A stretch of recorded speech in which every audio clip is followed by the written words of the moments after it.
Hey guys, good afternoon. My name is Jason Flame, chairman of the Moorpark Chamber of Commerce, and we're back for another chamber chat with one of our amazing Chamber of Commerce members. And we have Mr.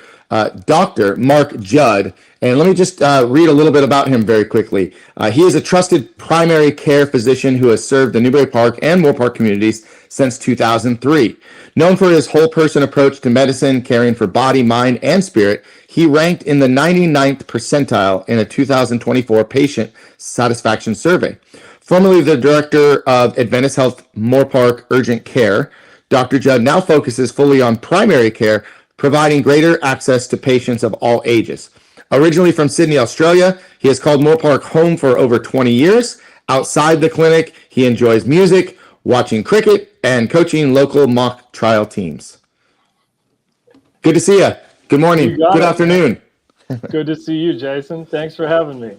Absolutely. Well, we've been planning this for a bit, and I know that we're going to get a bunch of people tuning in that may have questions. I'm assuming that you may not want to do any medical advice or medical questions as we go through here, because that might be a little bit tough, right? That could be a little, and maybe have a little confidentiality issue. Right. So for those of you that are watching live, please, if you have questions, let's talk about the practice, and let's talk about Dr. Judd's, just kind of experience here in Moorpark. And if you want to go visit him, we'll make sure that you have the right information and get to see him. So, and by the way, if you're watching live, do me a favor. Make sure to share the video, and also go over to YouTube at some point and subscribe to our Moorpark Chamber of Commerce YouTube channel. So, Dr. Judd, can you just add to anything that maybe I didn't cover in that initial bio, and just tell everybody a little bit more about yourself? Yeah, that was some probably helpful info there. Yeah, you can still hear a little bit of an accent. I've been over here 35 years now, so but a lot of my patients picked that up. I still got a bit of an Aussie twang, but it's fading. Yeah, so you came over here in the late 80s and, finished school and went to med school over here. And so I definitely call America home, and became an American citizen too. Actually, I got dual citizenship, but I love America, really do. And what made you choose, what made you want to move here to the United States? And I mean, that's a big change. Yeah, it was big. I was 16 at the time, so it was actually my family, my parents, my mom and dad. My dad kind of just got a different job opportunity. He worked in media, actually like Christian media, and we went to Texas for a year and a half, and it was just kind of the big adventure as a family, and it was a big deal. It was kind of hard leaving friends and stuff like that, but Texas was good for a year and a half, and then I've been in California ever since, and we stayed here. Was that a big culture shock moving from Australia to Texas? Yeah, it kind of was. I think it was a bit bigger culture shock than if we just come straight to California. Lots of y'all and boots and big hats and stuff like that. But I love the Texas people, man. We had a good time there. They're great people. Yeah, very cool. Very cool. Well, let's jump into some of these questions that we have for you today. And again, if you're watching live and you have questions that you want to ask, let's stay away from the medical advice and just ask questions specifically about Dr. Judd and his practice. And I'm aware that some of you have sent me messages already saying there's a little bit of feedback in the sound. I apologize. We tried to get rid of that the best we can, but hopefully you can hear us as clear as possible, and it won't take away from the interview. So my first question is, you've been practicing medicine in our community for over 20 years. We went over this. What originally brought you from Sydney, Australia to Moorpark, California, and what made you stay? So let's talk about that. What made you stay? Yeah, once your family's here, my parents, my sister is over here, and then you start dating, you get married here. I got married in 1995. Once you got the wife's family and grandparents of the kids and stuff like that, there's no leaving at that point. Let's be honest. Right. So now you really got some more roots here. It's roots for sure. Yep. And what do you love most about Moorpark? Oh man, I think back to the time where we actually moved. You know, we were living in Newbury Park at the time, and I think we were maybe just thinking it would be Thousand Oaks, and Moorpark's kind of a little bit out of mind, out of sight. And we were looking for a house, and we saw one pop up, and we drove over to Moorpark, and we're like, "Wow, this is a pretty cool place." And I've never been here before. I've never driven down Sierra Hada before, and the more people you talk to, it's like, yeah, best kept secret in maybe all of the nation. I don't know. Definitely in Ventura County, just a great place, and we have not regretted it for 1 minute. Well, as a former high school graduate from Newbury Park High School, I grew up and lived in Newbury Park almost my whole life before moving to Moorpark. And like you, I didn't really know about Moorpark. I kind of, like, not by accident, but I was working in Chatsworth at a martial arts school, but living in Newbury Park, so I would kind of drive through the area. And when it came time for me to open my business, I was like, well, I don't want to be too close to one school that I'm teaching at. I don't want to be close to another school I'm teaching at. So I found Moorpark was right in the middle, and like you said, it's kind of the best kept secret in Ventura County, but it's growing and getting bigger now. The secret's getting out. You're right.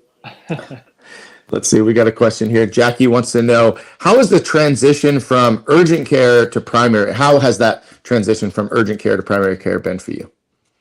Yeah, that is a great question. It was actually a pretty big deal. I did a little bit of primary care back in 2012, and just kind of felt more comfortable going back into urgent care. And the thing about urgent care is that I kind of liked at the time is I'd see somebody for a cough or a sprained ankle, and then they might bring up in the visit, hey doc, I've had this thing that's been bothering me for about 6 months. And my usual answer to that was, well, you probably should see a primary care doctor about that. And now I am the primary care doctor. But it was very different. It really was. And now it's just very much bigger picture type of health, thinking about long-term things, hopefully trying to keep people healthy, catching problems before they begin. That's not urgent care. Urgent care is like if something happens, you come in. So it was definitely a shift, a big shift. Yeah. Mm-hmm. And that's got to be pretty common too, that you see someone comes into you for one reason, and then something else presents itself, whether they let you know or you let them know, right? That's always interesting too, right? No, absolutely. Blood pressure is one of those things. Blood pressure, you don't usually feel it. That's why they call it the silent killer. And a number of times we would see someone in the urgent care. It's like, hey, do you know your blood pressure is up a little bit, 150? No, maybe they'd never been to the doctor before. And yeah, usually in that situation, we'd say, hey, you should follow up with your primary care doctor about that. So. Right. Cool. We got some more questions rolling in, so we'll stick with these for a minute. Renee Delgado is asking, do you accept all insurance? Hey, Renee. Yeah, we don't accept all insurance, and that's actually kind of one of the differences from the urgent care. We would accept most, including Gold Coast, but I think it's kind of one of those bigger system decisions. But we're not contracted with Medi-Cal or Gold Coast. But as far as other insurances, we accept most PPOs. There are some HMOs that we accept too. So if a patient happens to have like Blue Cross HMO, Aetna HMO, you can find our clinic under them as long as it's Regal or Lakeside. But I think you have to select one of us, either myself or my partner, Dr. Amy Lynn. She's actually been there longest, so she's the one. Her name will probably pop up. But if you select her, you can see either her or me if you're an HMO. Okay, and so what's the process of like just checking that out? Can they just give your office a call and check in? Yep. Yeah, we can easily tell you over the phone. Sometimes that's the easiest way. You kind of look at your insurance card. You might see if you have a specific doctor, or your insurance card will usually say PPO or HMO, but our staff can usually help you through that if you want to call. Yep. All right, cool. And here's another question. So do you have your own practice, or do you work or bill under the hospital? Yeah, it is through Adventist Health, although it's kind of a subsidiary of the hospital. It's called Adventist Health Physicians Network, or AHPN, or Adventist Health Physicians Medical Group, I think. So it says Adventist Health, but it is a little different from under the hospital. So it's not like you're going to be billed a hospital visit or an emergency room visit. Yeah, but technically, it's not my practice. I do work under the bigger Adventist Health umbrella, which includes the Simi Valley Adventist Health Hospital. Okay. All right. Great. Thank you. All right, guys, keep those questions rolling in. If there's anything else you want to know, pop those questions in the comments. My question for you is: you take a whole person approach to care, body, mind, and spirit. Can you share what that looks like in a typical patient visit and why it's important to you? Yeah, it's easy, and I kind of have to do this even with what I do. It's easy for medicine and primary care to be a lot about numbers. Okay, what's your blood pressure? Is it higher than 130? What's your cholesterol? Is it over 200? And it's easy just to kind of make that about the patient. We just want to get your numbers right. But I mean, I think we all know there's more to people than numbers. And maybe the patient that I do see, that's really kind of what they're looking for, is just to check on their blood pressure number, their cholesterol number, and stuff like that. But let's be honest, I mean, there's more to people than that, and there's certainly a lot more to a good life than what your numbers are. So, I've just realized that's something I do want to make a difference with in somebody, is going deeper than just stuff on the surface and just being open to that. So I think some of it is just having that mindset when I go in, thinking that, there is more to this person than just what their numbers are and what their weight are and stuff like that. And just being open to go there with a patient, whether it's just how they're doing in general, life stresses, what they're going through. I want to make a difference in people's lives in everything as much as I can. Well, and you bring up stress, and stress can have a pretty dramatic impact on your well-being, right? I mean, stress can bring on a lot of challenges and a lot of issues.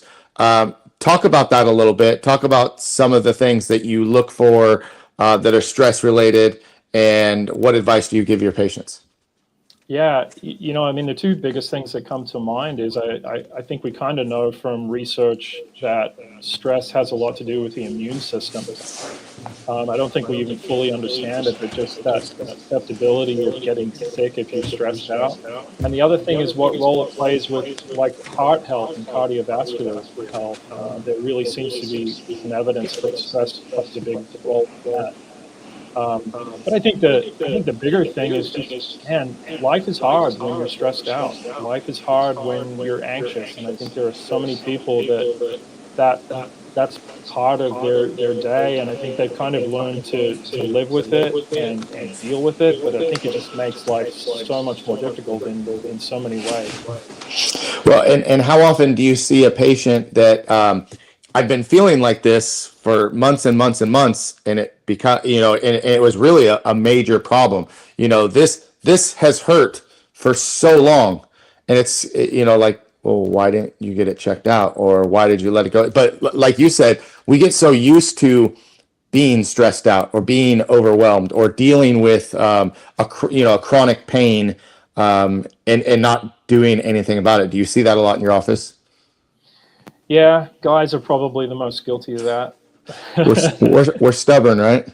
It's true. Sometimes it takes a lot for the guys to get in there. I see a lot of guys that come in like, yeah, my wife told me I had to. So I'm like, hey, all right, whatever gets you in here, let's figure it out. Let's deal with it. Yeah, no, it's true. Guys, just again, a reminder, if you're watching live and you have any questions, would love to hear from you. We've had some great questions and feedback so far. And once again, don't forget, go to YouTube and subscribe to the Moorpark Chamber of Commerce YouTube channel. We're trying to get those numbers up, guys, so we can keep streaming these out live for you. Let's talk about, this was a pretty cool cool number in your bio, was that you reached the 99th percentile in patient satisfaction in 2024. What do you think makes patients feel so cared for under your practice? Man, I was just glad to get that. Talking about stress, that is a bit of a stress that we carry as doctors. You know, how do you make everyone happy all the time? I guess we all have that stress, but I was blessed to get that. You know, I think my philosophy always is when I see a patient, first of all, I just want to make sure that they know that I hear them. So some of it is even just some visual things. We've got computers in every room, but I try not to like sit down and go straight on the computer. I try to face the patient. For a long time, I always actually used a paper and a notepad, and I'm still trying to do that as much as possible because then my head doesn't have to be in the computer. Um, and I think maybe that's what a lot of it was is just I know I had a few patients that would say, I just really felt like he listened to what I had to say, and I think that's so crucial, and hopefully I did the right thing medically by them too. So yeah. And during the pandemic, right? You talk about having a computer in every room, and not wanting to keep your head in the computer, and using a pad of paper, and looking at your patients.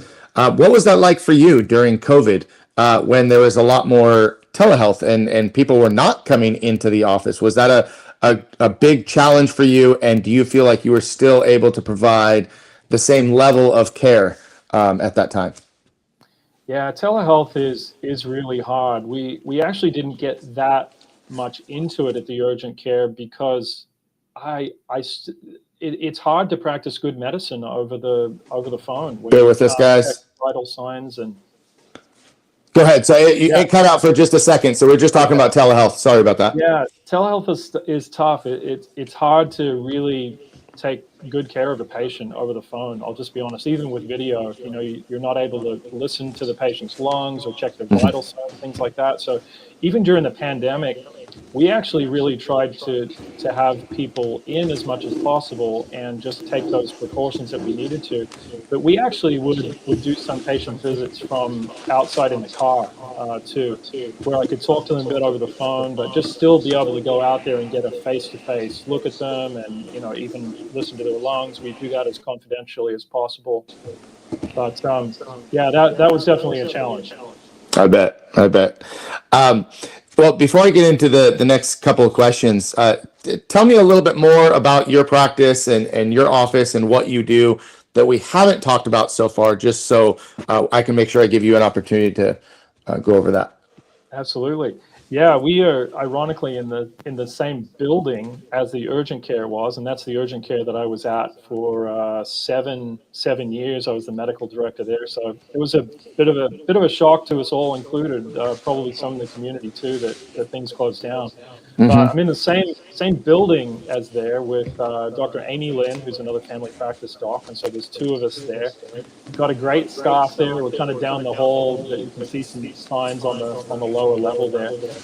And yeah, I'm a general practitioner, so try to know a bit about everything and take care of common things. And the other thing is to know when I don't know enough about it to be able to direct somebody somewhere else if they need it. But we've just got a great network of specialists for patients that need it. But the classic situation that I really enjoy is actually seeing a patient who maybe hasn't seen a doctor for 10 years, and whatever motivated them, maybe it was their wife, um, whatever motivated them to come in, they're just kind of ready at this moment to kind of do a check on things and take things seriously with their health. And sometimes we find you're doing okay, and let's keep checking it. Or sometimes we'll uncover some problems, whether it's to do with their blood sugar or their weight is a very common thing that we see. Their blood pressure's up and they didn't know it. And so I really love coming alongside people and catching things early and just saying, "Hey, you ready to go? Let's go. Let's make these changes. Let's stay healthy." And it's a great journey. I love doing that. Awesome. Another question here. She may have missed this, but you are a family doctor and you treat all ages, correct? I do. I do. I might steer the little ones, younger than ages 2 or 3. I kind of steer those a little more to Dr. Lynn, who's with me, because she has got some extensive pediatric experience, and I would trust my little ones under her care more than me. But yeah, other than that, I try to take care of as many ages as I can. Yep. All right, another question from Renee. For someone who hasn't been to a general practitioner in decades, what is the traditional first visit routine? What are you checking for? That's a great question. Yeah. So we sometimes get, people who call and say, I want to come in and get a physical. And we say, great, we'll do that. Sometimes we can do that if if their patient is healthy from the beginning, they're really not on any medications. It's simply just a checkup. But typically what we do is we say, you know what, we need one visit to check on all the medications that you're on, all your past medical history, the current medical issues that you have.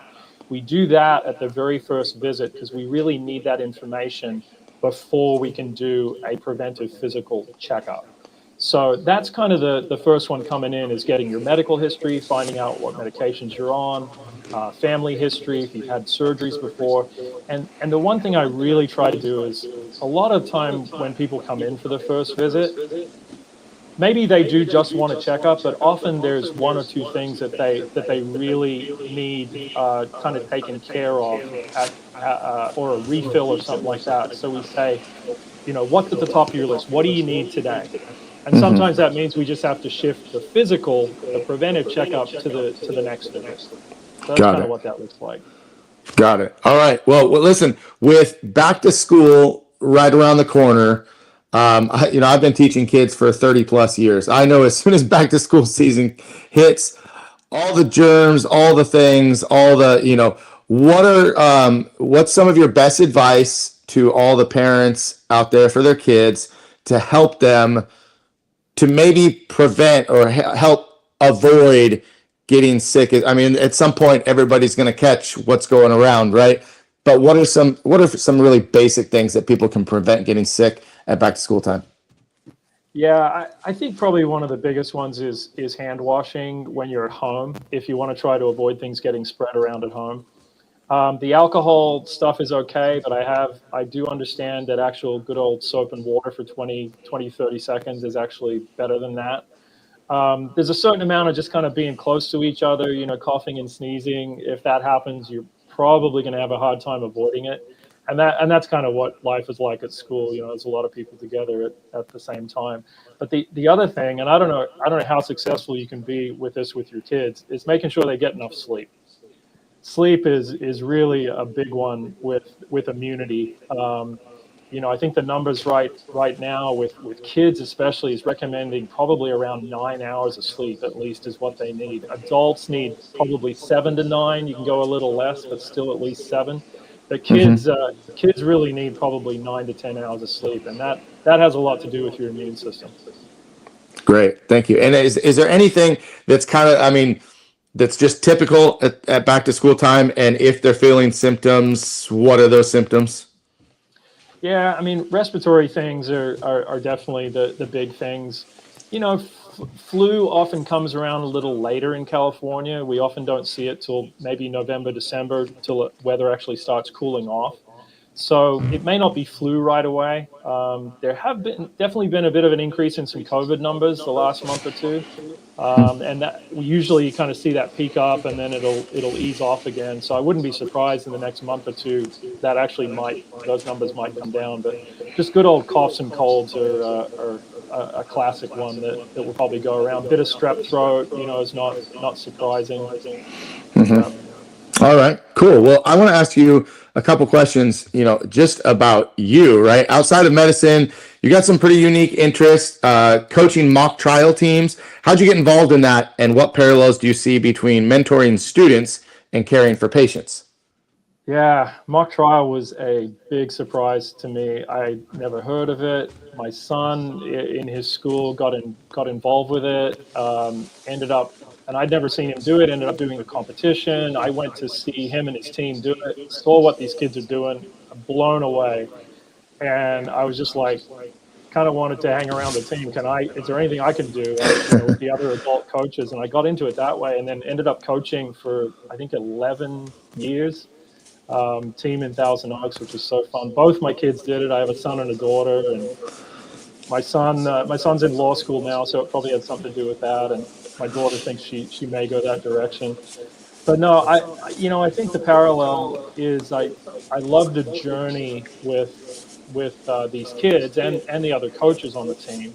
It was kind of that journey, and I think that's what I'm understanding about primary care in being with patients is I never really got that as much at the urgent care because it was like, well, if you're not sick, you don't need to come and see me again. And I'd see people maybe one or two times. I get to know a few people. There's some familiar faces, but when you're on a journey that's a little more tied to, staying healthy and making some changes, seeing someone back, and it's not just for a new cough, it's like, how you doing? How you doing with the eating plan? How's the exercise going? Things like that. That really becomes that alongside journey that I think was really the parallel with a team like Marc W. Well, I can completely relate to that because I have kids that come to me at 3 and 4 years old, and I watch their journey as they grow up, and you get to know things about your patients or your students or your the people that you surround yourself with, and just I think that relationship too is what builds the trust and the long-term relationship to where they would be a little bit more open. If someone hasn't been going to see a primary care physician, they're likely to stay away. But when they go and see one and feel comfortable and they start developing that relationship, it's kind of, it makes it just an easier process. And like you said, being part of the journey. Yeah, no, I think you're right about that. And I definitely, that is definitely what I strive for, is just a comfortable relationship. Sometimes I often say to my patients, hey, I'm going to give you this information. You're the boss. I mean, I really do believe that it's my patients' decisions on their own health. And sometimes there are some things that my patients, and they have good reasons, it's maybe different priorities, and they say, you know what, I really don't want to do that. And I say to them, hey, I respect that. This is your decision. I'm here to bounce some things off. I'll give you the best information I have, and I respect your decision in the end. Mm-hmm. Yeah. Excellent. Well, hey, we've covered a lot of stuff here. You do like music and cricket too, though, and we didn't really talk about that. So big fan of cricket and big fan of music. Jason, do you know what cricket is? It's not croquet either. I know what cricket is. I don't know how to play it, but I know what it is. No, I'm impressed. I'm impressed that you know what it is. There's actually a league in America now. It's called Major League Cricket, and yeah. No, I love it. I grew up playing it as a kid. I think compared to American sports, the closest principles to like baseball, I mean, there's a bat and a ball. You hit the ball, you can catch it, you have to run. Maybe the biggest difference is those 3 sticks in the ground called the stumps, and that's what the bowler or the pitcher is trying to throw the ball and hit those down. That's one way to get the batter out. But man, I love it. Nice. I love it. I got a few subscriptions. I actually can stay and watch it in some other countries. You can watch anything on TV now, right? Pretty much. I mean, it's streaming somewhere, right? I'll say thank you to my Indian friends for that. I bet if it was not from the people from India who live here, we probably wouldn't have access to it. But they are cricket crazy, and so am I. Nice. And tell me about the music. Do you play music, or are you just a fan of listening to music? Definitely a fan of listening, but I do play. I started singing a bit in high school. I was actually a trumpet major. I'm a music major. I have a bachelor's in music. That's my undergrad degree, was in trumpet performance. Don't play the trumpet much anymore, but probably most of the music I've done recently is at church with guitar, and I do some worship leading, kind of lead the congregation in singing and stuff. I've gone to a church in Ventura for quite a while, so recently that's been a lot of my music stuff, and I love it. Great. Well, I'm glad that I asked those questions, because I hope that everybody who is watching is learning, a little bit more than just kind of the doctor and the medical side of Marc Judd here today. Guys, just a minute left, so if you have any questions you want to ask, now's the time to drop those questions. Otherwise, Dr. Judd, I'm going to let you kind of close it out. Is there anything that we've left out, or anything that you want to let the audience know as far as contacting you, where they can find you, things like that?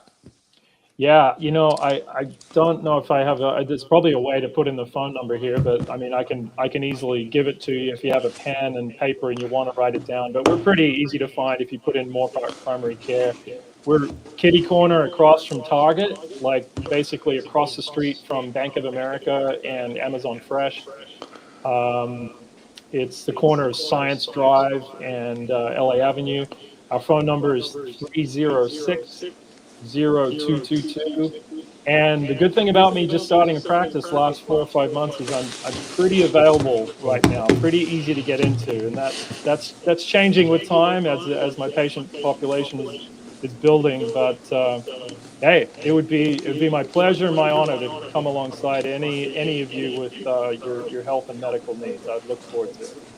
Excellent. Well, thank you for all the information. Thank you for sharing a little bit about yourself, and just thank you for your time. I know you have a busy schedule, and I'm going to make sure that I get this to your team so that they can put it out on their platforms as well. Thank you for everybody for watching today. Once again, share the video, follow us, and subscribe on YouTube and Facebook, and look forward to our upcoming events. We have our Topic on Top coming up soon. We have our networking breakfast, and so much more in the rest of 2025. If you'd like to be a guest on the Chamber Chat, please contact Cody at the office, and we'll get you on our schedule. I have one booked next week, and after that, I'm wide open. So I'd love to tell everybody more about your business as well. And there's a number at the bottom. You can call Cody at 805-529-0322. Thank you, Dr. Judd, for being here today. Appreciate your time. And hopefully I won't have to see you soon, but I will see you at a chamber event soon. Sounds good, man. All right, guys. Go out and make it a great week, and we'll see you real soon. Thanks. Bye-bye.